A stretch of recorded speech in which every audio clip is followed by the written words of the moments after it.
আজকে আমরা দেখব এখানে একটা চিত্র দেওয়া আছে। এই চিত্র থেকে কিভাবে HTML কোড লিখতে হয়। প্রশ্ন থাকে যে চিত্র 1-এর HTML কোডটি লিখো, তখন কিভাবে লিখতে হয়, or write down the HTML code from the figure 1. So শুরু করতে হয়, প্রথমেই আমাদের দিতে হয় কি HTML, তারপরে বডি,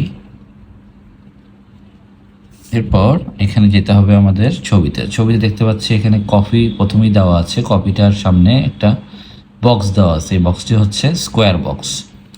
ঠিক এরকম আমাদের এই স্কোয়ার বক্সটি হচ্ছে আনঅর্ডার লিস্টের মধ্যে অন্যতম একটি চিহ্ন, যেটা বক্স আকারে থাকলে এটা ফিল আপ করাও থাকতে পারে কিংবা এরকম ফাঁকাও থাকতে পারে, সেক্ষেত্রে এটাকে আমরা স্কোয়ার ধরে নেব। আর এটা শুরু করতে হবে ইউএল ট্যাগ দিয়ে। সো লিখে ফেললাম আমরা ইউএল, এটার উপর টাইপ বলে দিতে হবে, ইউএল টাইপ, লিখতে হবে স্কোয়ার। ঠিক আছে, এরপরে স্কোয়ারের পরে আমরা যাব হচ্ছে এখানে কয়টা লিস্ট আছে। লিস্ট আকারে দেখতে পাচ্ছি স্কোয়ারের মধ্যে আছে দুটি, একটি কপি, একটি হচ্ছে ট্রি। তো আমরা লিখে ফেলি, প্রথমে হচ্ছে এলআই দিয়ে লিস্ট বোঝাচ্ছে, লিস্ট কপি, তারপরে এলআই ক্লোজ, এগেইন এলআই টি। এখন ব্যাপারটা হচ্ছে আমরা যদি এখানে এলআই ক্লোজ আবার দিই তাহলে দেখা যাবে যে এটা বাম পাশ থেকে শুরু হচ্ছে, কিন্তু এখানে দেখতে পাচ্ছি কফির পরেই টি এর পরে এটার আন্ডারে আবার পেন পেন্সিল আলাদাভাবে দেখতে পাচ্ছি, তার মানে এটা শাখা হিসাবে পেন পেন্সিল দেওয়া আছে। সো আমরা এখানে আর এলআই ক্লোজ করব না। তা আমরা কি করতে পারি, এখানে এটা বাকি রেখে আমরা আবার নতুন করে এই পেন আর পেন্সিলের জন্য শুরু করতে পারি। এখানে পেন আর পেন্সিল দেখতে পাচ্ছি এটা অর্ডার লিস্টে আছে। কীভাবে বুঝলাম, এই যে 4, 5 একটা সিকোয়েন্স মেনটেন করে সিরিয়ালি দেওয়া আছে।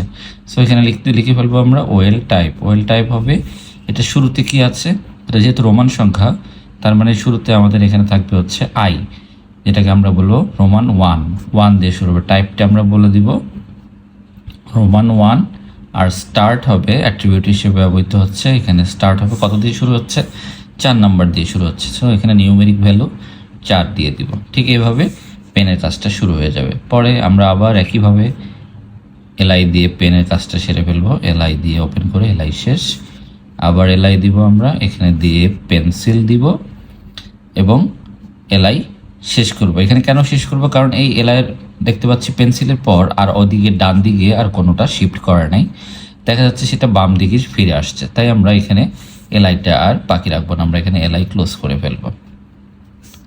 এরপর পেন্সিল শেষ হওয়ার পরে আমরা চলে যাব জুসের কাছ থেকে। একটা ব্যাপার দেখতে পাচ্ছি এখানে যে যেহেতু এই সাব পার্টটা শেষ হয়ে গেছে, তাহলে অবশ্যই আমাদেরকে এখানে যেহেতু ওয়েল শুরু করেছিলাম এই ওয়েলটা ক্লোজ করে নিতে হবে।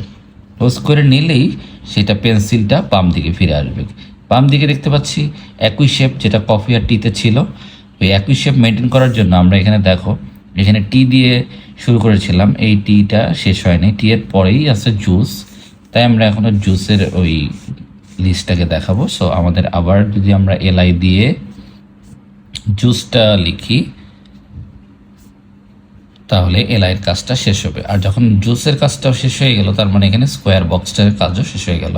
আমাদের পরবর্তীতে আর কোনো লিস্ট আমরা দেখতে পাচ্ছি না, তাই আমরা এখানে শেষ করে দিব। এক্ষেত্রে জুসের এখানে এই অর্ডার লিস্টটা ছিল হচ্ছে আনঅর্ডার লিস্টে। সো এখানে ইউএলটা ওপেন করা ছিল না, আমাদের ইউএল ক্লোজ করতে হবে। কিন্তু তার আগে এখানে টি এর একটি অংশ এলআই ক্লোজ করা বাকি আছে। এই এলআইটা আমরা শেষ করব কোথায়, এখানে লাস্টের দিকে এসে এলআই, তারপরে আমাদেরটা ছিল ইউএল ক্লোজের ব্যাপারটা, আমরা ইউএল ক্লোজ করলাম, তারপরে আমাদের বডি শেষ আর হচ্ছে HTML শেষ হবে। এভাবেই আমরা নেস্টেড লিস্টটা কমপ্লিট করতে পারবো।